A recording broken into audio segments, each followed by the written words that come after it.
everyone, I'm Rachel Poley here with Ari Meglin, and we're your hosts for the Merry Writer podcast. We're on episode 98, and this week's question is, what are the best tips for writing description? Before we begin, don't forget to subscribe to the podcast wherever you're listening so you never miss a show.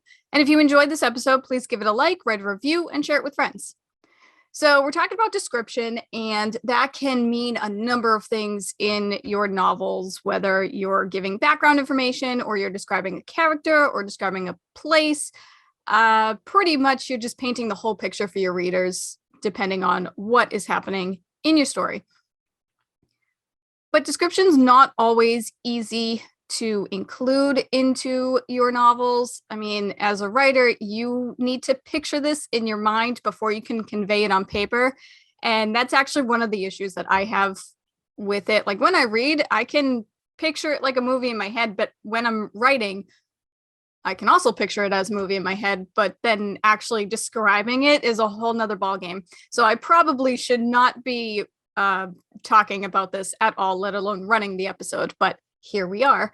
So my first piece of advice for writing description is that you need to make sure that it has a purpose and you need to know when to add your description. And I say this only because pre-COVID, I used to be part of a writing group at my local library, and we met once a month in person. And there was a short story that I had written and submitted, and the host of the group made a note in like the beginning of the story saying, what's going on here? Can't picture anything. Like, I need more description. So I added more description to that part. And I resubmitted it the following month, which I didn't usually do, but I had edited it enough that I wanted more feedback on it. So the following month, he went back to that same spot and he like highlighted certain pieces and he wrote, why do we need to know this? And I was like, man, you told me to add more description. I added more description. And at the time, I didn't really understand. I didn't really get what he meant. But the more I thought about it, I realized he was saying I needed to see more description, but this wasn't the description that I needed. This particular piece of description does not move the plot forward. It does not describe a character. It does not describe the setting. This is just filler. But yeah, so moral of the story, just your description needs to have a purpose and you need to know when to add it into your story so that it has meaning to the reader and it advances the plot or describes something that's useful to the book as a whole, pretty much. Yeah, I agree with that. And I think it's easy to fall into the trap of filler, especially if you're an underwriter and you have to like kind of increase your word count because you feel like it's a little bit thin. So you can end up overdoing the description and like over describing everything. So I can completely get that. But yeah, it's one of those things where it's hard, especially at the beginning, to find that equilibrium of how much description you need and for what. And piggybacking off that point, I'll jump to mine, which is don't info dump on the description. It should definitely be peppered throughout the story, whether we're talking about the description of a character, whether it's their hair color, their eye color, their skin tone, their body shape, anything like that, height, anything. It shouldn't be completely chunked right in at the very beginning and then never mentioned again. Because first of all, unless you've got a brilliant memory, you're not always going to remember everything. So by reminding the reader throughout, oh, by the way, this character has, is 6'2", or this character has a limp in the left leg. Don't forget that. It can be a bit overwhelming. And I actually read a book not that long ago that gave massive chunks of description on the layout of rooms within this building and all the different equipment in it. And it was literally like the first 2 pages of the book was just description. Any writer who's worth their salt knows the first page should not be chunks of description. It needs to hook the reader. It needs to pull them into the story, get them knowing some form of character or a villain or whoever you want to introduce early on, and grab you and drag you along. And honestly, these 2 pages did not do that. And I just skimmed after I started. I think it was like the 3rd paragraph. I just started skimming and like flipping pages until I could get to something that seemed interesting. And I think the problem is it's so easy to think, oh, we need to set the scene. But this is not like, fade in. there's a clock ticking on the wall above the large mantelpiece, the fire roaring, chairs around. This is not some sort of screenplay where you're writing the set directions and then moving on. It's a book that needs a story and not a large dump of description. We've also talked about the large dump of information regarding world building, where people start going into massive details about a new world to get the reader up to speed. This is the other side of that, where it's like, well, let's make sure the reader is 100% aware of where they're standing and who's in the room and what they're doing and what the wallpaper looks like and the rug and the heating. And it's like, we don't need that. If you reread your story and highlight the areas that are descriptive, and you realize you have huge chunks of description, figure out what of that information can be slid into different areas of the book. Just slide it through and put it in different points. It can all be in the first few chapters if you really need it to, if you really want to get people interested in the certain layout or the characters. But it certainly shouldn't be on one or two pages, and it certainly shouldn't be in the first two chapters in chunks. Another way you can do it that I personally think is a good way is to include action with your description. So if you want to describe a character's hair, you don't have to say, Mary had brown hair, long flowing down her shoulders. What you could say is, Mary tossed back her brown hair as she gave Tom an evil glance, reaching for the glass. Things like that. You throw in the colour and the length as she flipped it back, so it becomes part of the action. Somebody narrowing their sharp green eyes, things like that. So you can throw in an action that helps you with the description, and it stops that dumping, which happens a lot. Right, because as I said, you need to know when to add the description. And by saying that, oh, Mary has brown hair and it's long and all that fun stuff, yeah, it describes her character. But do we necessarily need to know that? We need to know it if we want to paint a picture for the character, but we can, kill two birds with one stone and add the action behind it, as Ari said. And right or wrong, I don't know if other people write like this. This is the way I write, but most of the description that I write comes from my dialogue tags. And I have my characters speak, and then in the dialogue tag, I explain what they're doing while they're speaking or while they're listening to someone else speak, because the blocky paragraphs of description that Ari was explaining earlier, the big chunks, that intimidates the crap out of me. If I open a book and I just see that an entire page is like one, maybe two paragraphs, I'm not reading it. I'm sorry. It could be the most beautiful prose in the world, but my brain will not comprehend any of that. I tend to read dialogue more easily. And I mean, let's be real, we're all skimmers. The internet and social media, it has turned us all into skimmers. So when I see lots of dialogue, it kind of makes me feel like I'm reading faster because I'm getting through the pages faster. There's less words on the page. And that's kind of the way I write. I write in mainly dialogue. So when I throw in the description, I'm not one to throw in big blocky paragraphs or even just like normal sized paragraphs for the most part. I just kind of let my characters do the description for me in a way. I just like the idea of putting them, using dialogue tags. I wouldn't do it all the time because I think I'd probably end up obsessing and doing excessive amounts. But yeah, it's sort of like bringing that description in slowly with this kind of, with like, oh, this is what they're doing and this is how they're doing it. And I said, yeah, two birds with one stone. It seems really obvious though, and yeah, it's something that we don't always see because you kind of think, oh, need to get this information out. We need to know, what they look like and what they're doing and everything. So it's not a complete surprise that people do info dump descriptions. And I think it's one of those things where maybe on the second or third in edit pass, that's when you need to start looking and thinking, ooh, ouch, that's way too much information. Let's see if I can break it through gently using the dialogue tags, using other people's point of view. You don't have to sit there going, I'm going to use Mary again. Mary had blah, blah, blah hair and blah, blah, blah eyes and high.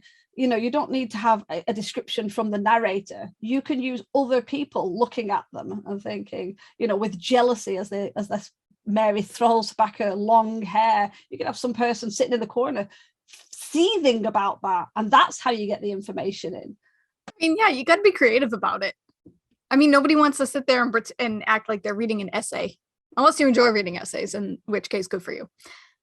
But with that said, I'm going to go on to my next point, and it's not necessarily like a piece of advice or anything. It's more of a tip, I guess you could say. Are tips and advice the same thing? I don't even know. But I'm going to say that in order to help yourself practice describing people and places and just pretty much anything else that's in your novel, take a look at what's around you. I used to go to my local Barnes and Noble every week with my sister, and we used to sit there and write. And oftentimes we didn't get any writing done at all. We would sit there and throw paper at each other, but we would like be looking around at the people that were near us, because there were a lot of regulars that would also be there every Saturday morning. But then you'd also have these new people, and it was so interesting to see the dynamic between all these people and the chatter of the cafe and what people were wearing and what they were doing, and just their different like facial expressions depending on who they were talking to, who they were with. And you can sit down and take a look around you and really describe what is happening to you in that moment, and talk about the people, like pretend that you are your character and you're sitting in a cafe, and you need to like observe what's happening. Observe, that's a good word. I'm patting myself on the back for that. Observe what's going on around you and put it down on paper. That's one of the best ways that you can practice description, is to actually describe stuff. That sounded less intelligent, but I'm sticking with it. I have to say, I miss people watching. I do. Yeah, that was a lot of fun. Yeah, whether you're in a cafe or like an airport and you had to wait and you just get to sit there like, watching people. And there was like, especially at airports is good because you know, international flights coming in, so people from all over the world, and just like what they wore, how they walked, how they spoke, what they ate, you know, mannerisms that were from those countries. And it was so fun, just sort of like sitting at a cafe having a cup of tea, watching this like, you know, herd of people move through, and seeing so many different people, so many different looks and everything. Oh wow, I really miss that. Bloody pandemic ruining everything. It was a lot of fun. Because the other thing is too, you need to keep in mind, people are watching you as well. I cannot describe the amount of times that my sister and I would be bickering over something stupid, like how to spell a word. And like the person behind us would be like, oh, this is how you spell it. And I don't know if that's just us being too loud, or if the person just happened to tune in, or like we've had people laughing at us, like, because we'll just start like poking each other and stuff. And yeah, so it's interesting to see like how you react to other people around you, but then how they react to you. And you can just include all of that in what's happening. And the description then turns into your character's feelings and what they're thinking. And it just kind of snowballs after a little while. And it'll eventually write itself, unless you're me. Then you still have trouble. But okay, so one of my last point regarding writing description, and I'm aware that there's lots of different tips for writing description, so we'll probably throw in a bonus episode over on Patreon about this. But yeah, this isn't like the be all and end all of description ideas and suggestions. These are just a few that we thought of. One of the ones I like is to add detail to certain things. And I say certain things because if I don't, people will take that idea and run with it excessively. So what do I actually mean when I say add detail? Let's do another example with Mary, because you know she's hanging around right now. If I had written Mary slid behind the wheel of her car. Okay. Now, Mary slid behind the wheel of her Lexus. Mary slid behind the wheel of her pickup truck. 3 different descriptions. First one gives you almost nothing. The second one gives you a very specific image of what Mary either does or the sort of lifestyle that she has. Exactly the same with the third, but in a different way. We assign value to certain things. It's just the way it is. So if you put a character in an Armani suit with very well manicured fingernails and maybe a cigar, that is going to paint a very specific picture to the reader beyond the obvious that this person is wearing an Armani suit, has a manicure, and is carrying a cigar. It has something beyond that you will also automatically connect to. Just the same if you have someone wearing torn pants, paint stains, you know, short cigarette, and a cap on halfway, twisted round on the side of their head. Again, and also it depends on who the reader is to how they will view these different things. But by adding these little details, it will kind of help build a stronger visual. You can say that Mary has a really good job, that maybe she's a high flyer. You could say that maybe she was an heiress, or maybe that she was married into money. Or you could just slide in that she got into a Lexus, that she's shopped at a high-end boutique, that she's wearing £1,000 shoes. Who wears £1,000 shoes? Jeez. But you know what I mean? That's what I'm saying. Little details just slipped in will make a bigger difference than you realize. And again, I have to remind you when I say a few, because we don't want you swinging to the other side where Mr. Armani has, Cartier rings on, £1,000 shoes, stood next to his Porsche, has her plugs. It's like if you're going excessive, then it's too much. Enough that the manicure with the Armani suit and the cigar will paint enough of a picture without throwing in all the other pieces. And you can do that with all sorts of things. So just think about little details you can drop in very subtly that will paint a bigger picture, a stronger picture of the character, of the location, of the situation. Think about it in the sense of two people walking across a field in the rain, or two people trudging through a field as the rain lashes down. Now you know what the rain's like. Now you know the sensation of what they must be feeling if they're trudging than if they're walking across the field in the rain. So these little tiny descriptors have pushed it to show something more. And again, it's these little things, but they really do add up. They just they're so subtle as well. I don't even think you realize you're reading them. It kind of sort of gives you this sensation as you're reading it and paints the picture a bit deeper. Well, I think it does anyway. So. No, that's a good point, because here I am, I'm talking about description as like literal describing stuff, but the way you just explained it, you're not just describing what a person looks like or anything like that. You're giving insight onto them as a character and their lifestyle, as you said. So that's, everybody listen to Ari, don't listen to me, because Mary would not get into her Lexus. She would get into her blue car. And that's all you'd get. Because that's how I think of description. I'm like, oh, I'm just describing something. But no, that's not what it is at all. Hey, the blue is important too, Maybe it's her favorite color. Maybe it's not her favorite color and her husband picked it and she hates it. So you never know. Or if you're an English teacher, maybe the blue symbolizes her depression or something. The curtains are blue.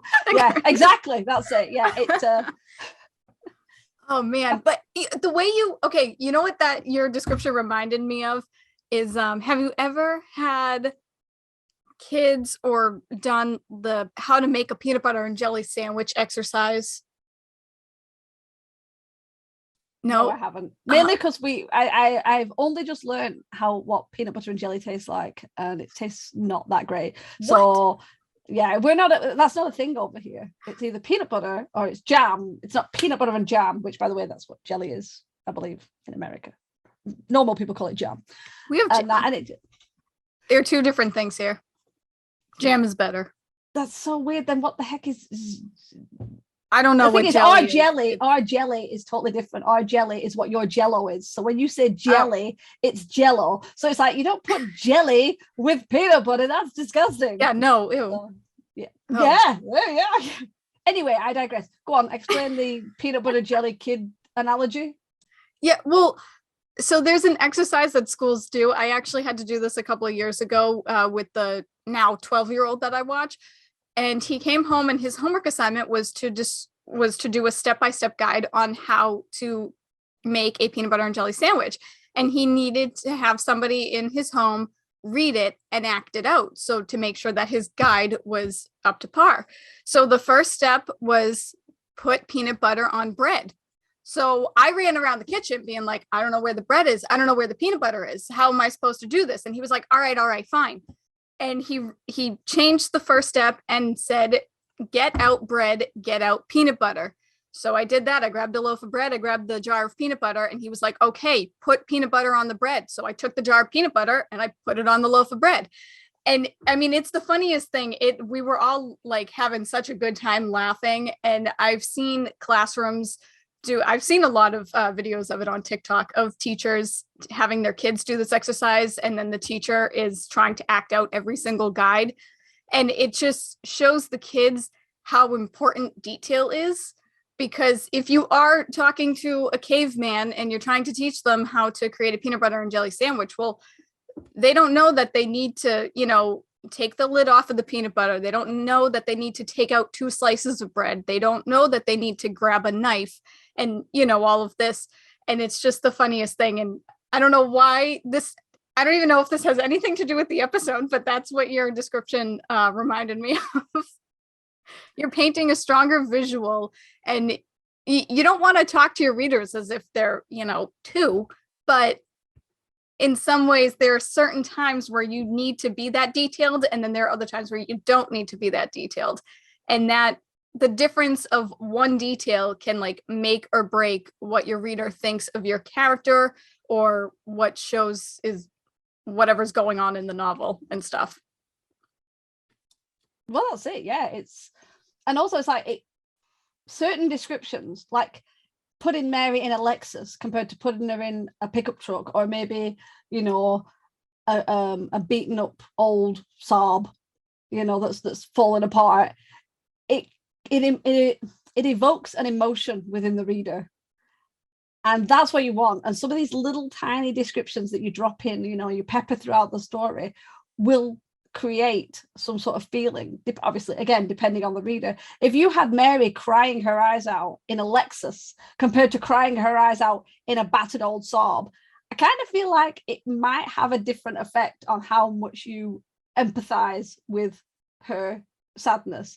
If there's a money issue, but she's sat inside a Lexus, it's a bit different than, wow, she's sat inside a Saab that's, there's got dents and it's missing a bumper or something. Because at least you're going to think, well, you could sell the Lexus. It's something. So it's all these little ways of making your reader feel stuff, whether they want to or not. We have to control their feelings with our stories. So yeah, that's what it's all about. Just manipulation. There we go. Writer manipulation on readers. Secret's coming out now. Oh gosh. On that note, I think we've covered this topic quite a bit. So when it comes to writing description in your novels, make sure that it has a purpose, add plenty of detail so that you can build a stronger visual for your readers, and try your best not to info dump the description and use action to help it flow better. And also, if you're feeling stuck, you can give yourself a quick writing prompt and describe the room around you or describe a person or anything like that. That's the only way you're going to get better, if you just got to practice. So with that said, we'll turn it over to you guys now. What advice do you have for writing descriptions in your novels? We'd love to chat about it, so tell us your answers in the comments below. And if you want some more of the Merry Writer podcast, then be sure to follow us on Podbean, YouTube, or wherever you listen to your podcasts. And for as little as $1 a month, you can join us on Patreon at patreon.com/the Merry Writer podcast for bonus content. It helps keep the show going, so we really appreciate the support. But in the meantime, tune in every Wednesday for a new episode of the Merry Writer podcast, where we ask all the right questions. Thanks for listening. Bye. Bye. This podcast is brought to you by Writing Distractions. We're stalling on our whips. The music titled Inspired is by Kevin MacLeod, licensed under Creative Commons 4.0.